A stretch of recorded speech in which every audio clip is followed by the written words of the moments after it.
Boa noite, professora. Estou aqui hoje com o Luiz Carlos, meu colega de trabalho, para a gente apresentar a prova 2, que seria aí o vídeo 2, né, o trabalho de química. Então, vamos lá. Começar falando aí sobre as reações químicas, tá? O que vem a ser uma reação química? Reação química é um processo no qual uma ou mais substâncias, que seriam aí, no caso, reagentes, se transformam em uma ou mais substâncias, né? Gerando aí produtos, tá certo? A gente tem algumas leis, né? A lei aqui que eu acho mais importante que a gente decidiu colocar aqui no slide é a lei de conservação das massas, tá? Coloquei um exemplo aqui embaixo, onde a gente tem 16 gramas de oxigênio, que no caso seria aqui um átomo, reagindo aqui com dois átomos de hidrogênio, que dão aí 2 gramas, né? A gente tem um total aí de 18 gramas nos reagentes. E aqui, nos produtos, a gente tem aqui formando H2O, né, uma molécula de água, com um total também de 18 gramas, tá certo? Essa relação aqui ela é muito utilizada em diversas contas, enfim, em diversas reações para a gente descobrir, principalmente, a quantidade de reagente que a gente tem que usar para para a gente conseguir um determinado produto. A gente tem algumas simbologias também, né, que aparecem aqui embaixo dos átomos, geralmente aparece nos dois, né, tanto nos produtos quanto nos reagentes, que são o quê? A gente tem aqui o AQ, né, para substâncias aquosas, que no caso aqui dessa molécula, o S para substâncias sólidas, no caso aqui do enxofre, o L para substâncias líquidas, G para substâncias gasosas, no caso aqui do oxigênio, que ele está simbolizando aqui que está em estado gasoso. Uma setinha para cima indica que são produtos gasosos, né? Para baixo, substâncias insolúveis. E esse triângulo aqui, né? Geralmente ele fica aqui em cima da seta, ele indica aquecimento, tá? A gente tem alguns tipos de reações químicas, que são aí quatro, pelo menos as mais conhecidas, são as reações de síntese, né? Onde a gente tem aí dois reagentes separados, formando um único produto, uma única substância. A gente tem também as reações de decomposição, né? Onde a gente tem uma molécula que se dissocia em dois átomos. A gente tem a simples troca, tá? Onde aí a gente tem uma molécula e uma substância simples reagindo, onde aqui, por exemplo, a gente teve a troca do átomo B com o átomo C, resultando aí em um produto totalmente diferente, uma substância composta totalmente diferente do que a gente tinha aí nos reagentes, né? E a dupla troca, que aqui a gente já tem uma quantidade maior de troca, né? Aqui no exemplo, o B trocou com o C, né? E o D com o A. Então a gente tem duas substâncias compostas nos reagentes e duas substâncias compostas, né, totalmente diferentes aí nos produtos, que foi ocasionada aí por essa dupla troca. Então vamos lá para o primeiro exercício. A reação que representa a formação de cromato de chumbo 2, que é um pigmento amarelo usado em tintas, é representada pela equação. A gente tem a seguinte equação e ele pergunta que é uma reação de.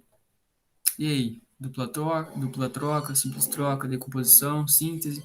Então, aqui no exemplo a gente tem um exemplo aqui de dupla troca, beleza? Por quê? O Na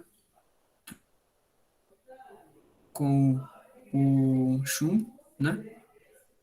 E o COR4 trocou de lugar com o Na, beleza?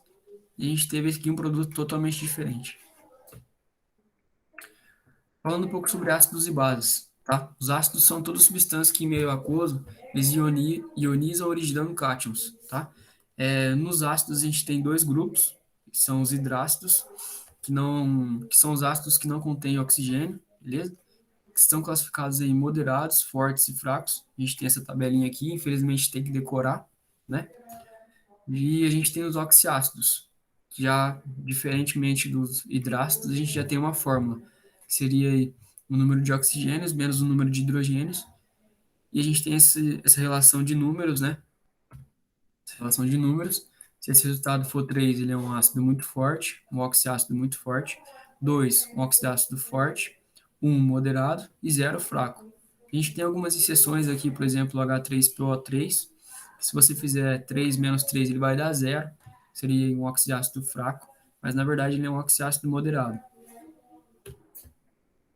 Falando sobre bases, o que são as bases? São compostos iônicos que em meio aquoso se dissociam, liberando ânions OH-, tá? Falando um pouco sobre agora sobre massa, tá? Na massa, aí, o que a gente tem de massa? A gente vai, coloca lá alguma coisa na balança, a gente tem geralmente em tonelada, grama, miligrama, e para os átomos é a mesma coisa. A gente também tem unidade de medida, que no caso aí seria grama por mol, que também é encontrado aí na tabela periódica, ou então é a unidade de massa atômica, né? Por exemplo, a unidade de massa atômica que equivale 1,673 vezes 10 elevado a menos 24 gramas, tá? Um átomo de carbono, por exemplo, tem 12 unidades de massa atômica. Um átomo de hidrogênio tem uma unidade de massa atômica, tá certo? Por convenção, esse número indica quantas vezes um elemento qualquer pesa mais do que 1/12 do carbono. Por exemplo, o hélio, ele tem 4 unidades de massa atômica. O que significa isso? Que ele tem 4 vezes a massa de 1/12 do carbono, beleza? Falando agora sobre massa molar, né? O que é a massa molar? É a massa em gramas de um mol de uma substância, tá? A gente tem aqui essa relação que é muito utilizada na química, que assim como uma dúzia equivale a 12 unidades, tá? A gente tem um mol, ele sempre vai equivaler a 6,02 vezes 10 elevado a 23 átomos de qualquer elemento. Aqui no caso é o cálcio, mas a gente pode tratar aqui de qualquer elemento. Dessa maneira, a gente consegue fazer uma regra de 3 e sempre consegue aí encontrar a massa molar de qualquer átomo em gramas. Agora eu vou passar a bola aí para o meu parceiro Luiz. Bom, a gente vai falar agora um pouquinho sobre o reagente limitante, né? Bom, esse reagente limitante ele é aquele que limita a quantidade de produto que pode ser produzido dentro da reação. Ou seja, e quando o reagente ele é limitante, ele é totalmente consumido a reação para mesmo tendo ainda outros reagentes. Tipo, todos os outros reagentes que sobrarem são considerados como reagente em excesso. Por exemplo, digamos que a gente tem 5 parafusos e 12 porcas. Nesse caso, os parafusos atuam como os reagentes limitantes e as porcas como os reagentes em excesso. E as porcas como os reagentes em excesso, porque nós iremos parar de montar conjuntos com os parafusos quando os parafusos acabarem, né? Então, digamos que nessa conta, ela ainda vai sobrar 2 porcas. Pode passar. Segundo a lei ponderal de Proust, que é denominada a lei das proporções constantes, né? As reações sempre ocorrem em proporções definidas e constantes. Tipo, um exemplo, a reação de formação da amônia, ela é realizada na proporção de 1 mol de gás de nitrogênio para 3 mols de gás de hidrogênio. Se essa reação for realizada em uma proporção diferente dessa, né, então teremos um reagente em excesso e um reagente limitante. Pode passar. O que vem a ser a termoquímica? Tá? Termoquímica ela estuda as quantidades absorvidas ou liberadas de calor, beleza? A gente tem as unidades de energia, como joule, tá certo? A caloria, que equivale a 1,184 joules. 1.000 calorias, que também equivale a 1 quilocalorias, beleza? A gente tem também o quilojoule, que eu acabei não colocando aqui. A gente tem dois tipos de processos. Os processos endotérmicos, que absorvem o calor da vizinhança do meio ambiente, né? Eles absorvem calor. Os processos exotérmicos, que liberam calor.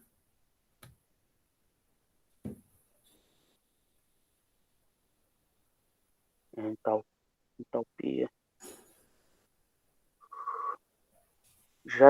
A entalpia, ela corresponde à energia interna que as moléculas de uma substância possuem. Elas costumam se determinar tipo, a variação de entalpia dos processos. Lá na termoquímica, estudam-se os processos físicos e as reações químicas que envolvem a troca de calor, sendo que os processos endotérmicos, eles são aqueles que o calor absorvido enquanto o processo já quando o processo exotérmico, são os que liberam calor. Vamos citar um exemplo aqui. A combustão da madeira em uma fogueira, tipo quando você acende uma fogueira, ela libera uma energia em forma de calor. Portanto, ela é uma reação exotérmica. Pode passar, mãe.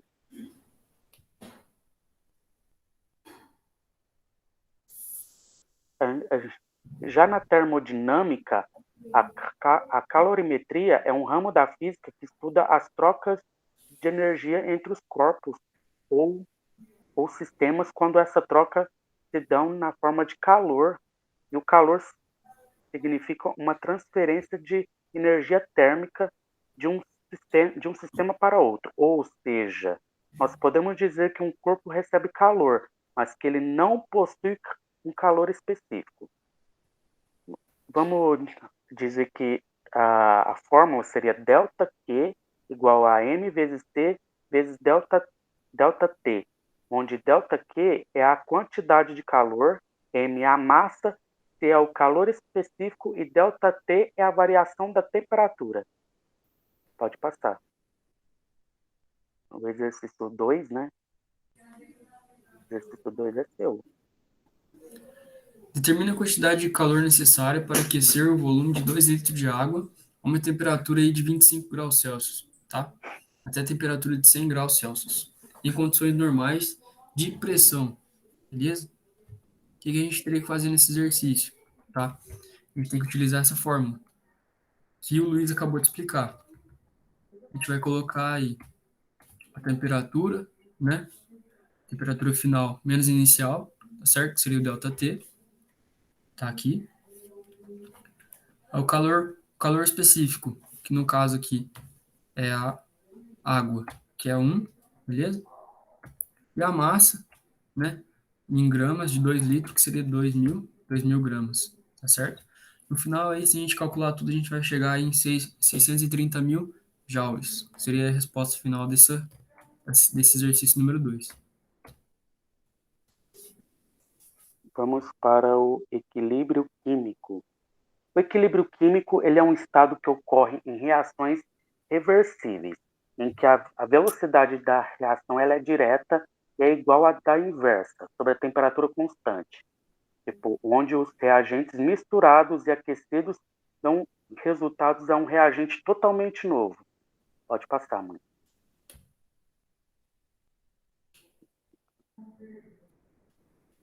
E um equilíbrio químico, ela é a situação em que a proporção entre os reagentes e produtos de uma reação química se mantém constante ao longo do tempo.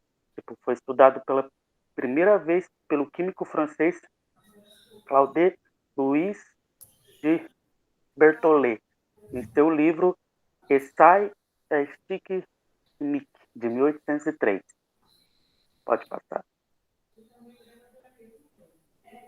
E para montar essa tabela aí, a gente tem que colocar os valores da concentração em mol por litro, né, de cada um dos reagentes. Depois a gente tem que colocar o valor da concentração em mol por litro no equilíbrio de pelo menos de um dos produtos. Já na parte seguinte, a equação da reação em equilíbrio balanceada e depois conhecer a estequiometria da reação, ou seja, por meio do seu balanceamento. Pode passar. Vamos ao terceiro exercício. Vamos lá. A produção de amônia em escala industrial ela é realizada pelo sistema de Haber-Bosch, em que se controla a pressão e a temperatura, mantendo-se um sistema de equilíbrio formado entre os gases. Esse processo fornece um rendimento e produtos da reação de 30%, mas é a melhor condição de produção sobre esse equilíbrio. Podemos afirmar que... O que a gente pode afirmar aí, né? No caso, a resposta certa seria a letra B. Por quê? Porque no equilíbrio, a produção de amônia ela é uma constante, ou seja, assim como o que resta de reagente. Bom, professor, é isso. Muito obrigado. E a gente tem que agradecer essa oportunidade. Obrigado. Valeu, abraço.